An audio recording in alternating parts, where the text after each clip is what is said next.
Langit malam menyelimuti negeri kaum Tsamud. Bintang-bintang bersinar, namun hati manusia justru menghitam. Mukjizat telah datang, peringatan telah disampaikan, bahkan perjanjian pun telah dibuat. Namun kesombongan belumlah mati. Di antara tebing-tebing batu yang dahulu mereka banggakan, mereka membuat keputusan yang akan mengundang murka langit. Di tengah kaum itu berdiri seorang nabi yang penuh kesabaran. Dialah Nabi Soleh alaihi salam.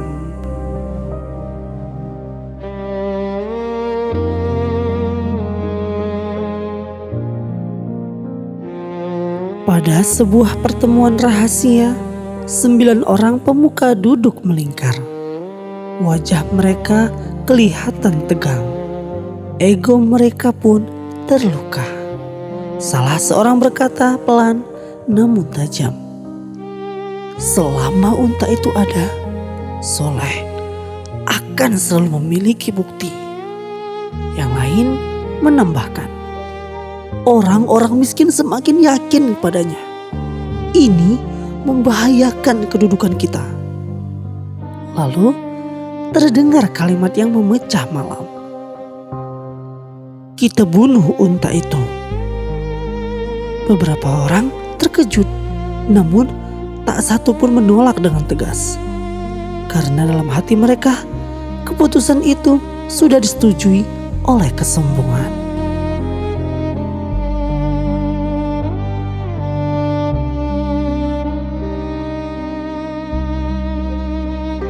Unta mukjizat itu berdiri tenang di lembah.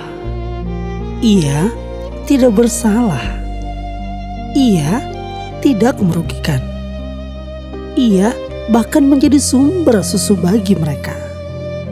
Namun kebencian telah menutup hati mereka. Langkah kaki mereka terdengar pelan di atas pasir. Salah satu dari mereka membawa senjata tajam. Angin berhembus kencang, seolah-olah mencoba menghentikan mereka. Namun manusia yang memilih kesesatan seringkali menolak tanda terakhir. Dan saat itulah tebasan pertama terjadi. Unta itu pun terjatuh. Suara erangannya menggema di antara gunung-gunung. Lembah yang dulu menjadi saksi mukjizat kini menjadi saksi pengkhianatan.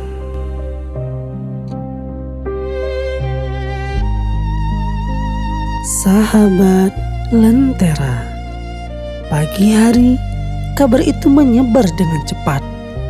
Sebagian orang terkejut, sebagian pura-pura tidak tahu, sebagian lagi bahkan bangga. Seorang pemuka berkata dengan lantang, "Lihat, tidak ada yang terjadi. Kita semua masih hidup. Berarti Soleh salah." Kesombongan mereka semakin tinggi. Namun mereka lupa, Allah tidak tergesa-gesa dalam menghukum. Ketika kabar itu sampai kepada Nabi Soleh alaihi salam, beliau datang ke lembah itu. Beliau melihat unta mukjizat terbaring tak bernyawa. Air matanya jatuh perlahan. Beliau bukan hanya kehilangan tanda. Beliau menyaksikan kerasnya hati kaumnya. Beliau berdiri di hadapan mereka dan berkata dengan suara berat, "Bersukarialah kalian di rumah-rumah kalian selama 3 hari. Itulah janji yang tidak akan didustakan. Ini bukan ancaman kosong. Ini adalah keputusan langit."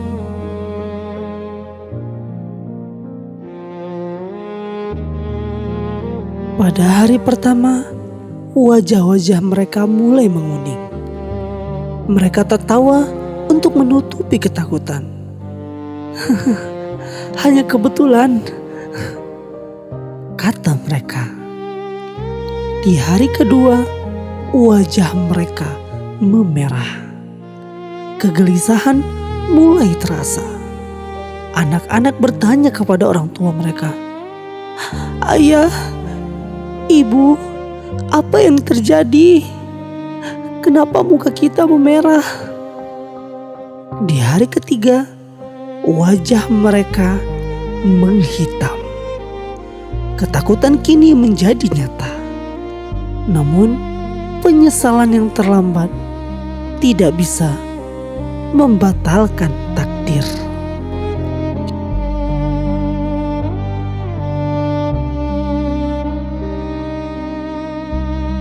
Sahabat Lentera. Beberapa orang mendatangi Nabi Soleh. "Wahai Soleh, apakah ini benar-benar akan terjadi?"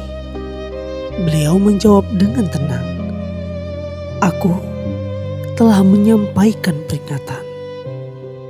Aku tidak menginginkan kebinasaan kalian."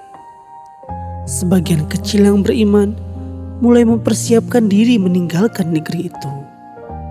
Namun, para pembesar tetap keras kepala. Bahkan, mereka merencanakan sesuatu yang lebih jahat. "Kita bunuh Soleh malam ini, agar tidak ada lagi yang menakut-nakuti kita." Namun, Allah lebih cepat dari perencanaan. Sahabat Lentera, berapa kali kita diberi peringatan dalam hidup? Sakit kecil, masalah ekonomi, teguran hati. Namun kita berkata, ini hanya kebetulan." Kaum Samud juga begitu. Mereka melihat perubahan wajah sebagai tanda. Namun mereka tetap membantah. Kadang Allah memberi waktu, bukan karena Dia lemah, tetapi karena Dia Maha Pengasih. Namun jika batas itu dilampaui, tak ada lagi penundaan. Langit berubah kelabu, udara terasa menjadi lebih berat, burung-burung terbang menjauh, gunung-gunung yang dulu mereka banggakan kini terasa sunyi. Nabi Soleh dan para pengikutnya meninggalkan negeri itu. Beliau menoleh terakhir kali dengan hati sedih, namun penuh tawakal.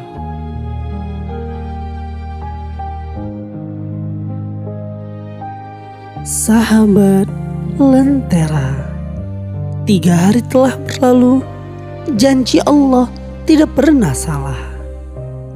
Apa yang akan terjadi setelah itu? Bagaimana bentuk azab yang akan menimpa kaum yang membunuh mukjizatnya? Dan bagaimana akhir dari negeri yang pernah begitu megah? Saksikan episode 5, 3 hari yang menentukan. Semoga kita tidak menjadi manusia yang menunggu azab baru mau menyesal.